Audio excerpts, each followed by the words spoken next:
Hi Anil Nair here. Algebra previous year question ని మనం solve చేసే ప్రయత్నం చేద్దాం. క్వశ్చన్లో చరరాశులు ఉన్నాయి, క్వశ్చన్లో చరరాశులు ఉన్నాయి, ఆన్సర్లో కూడా చరరాశులు ఉన్నాయి.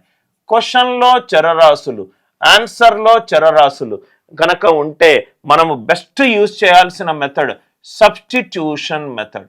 సబ్స్టిట్యూషన్ మెథడ్ సార్ ఏంటి సార్ ఈ సబ్స్టిట్యూషన్ మెథడ్?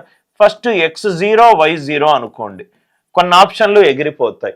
ఇక్కడ x0 y0 అనుకుంటే ఇది ఎగిరిపోయింది, ఇది ఎగిరిపోయింది, ఇది ఎగిరిపోయింది, ఇది ఎగిరిపోయింది. 17 ఇంటూ -17 -289 వచ్చింది. అంటే ఆప్షన్ ఏ కాదు, ఆప్షన్ బి కాదు.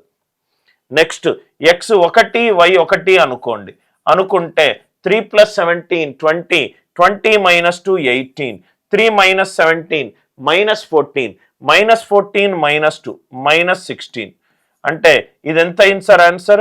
18 6 are 108. 108 అంటే -268.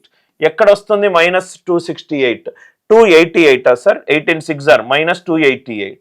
సో కాబట్టి x1 -1 అనుకుంటే 13 - 12 1 -289 + 1 ఎంత వచ్చింది? -288. x1 y1 పెట్టుకుంటే నాకు ఆప్షన్ సి సాటిస్ఫై అవుతుంది. కాబట్టి ఆప్షన్ డి కూడా పోయింది. x0 y0 పెట్టుకోండి, x1 y1 పెట్టుకోండి. ఏ ఆప్షన్ మ్యాచ్ అయితే అదే ఆన్సర్. కాన్సెప్ట్ నచ్చినట్టు అయితే వీడియోని లైక్ చేయండి, షేర్ చేయండి, ఛానల్ని సబ్స్క్రైబ్ చేసుకోండి.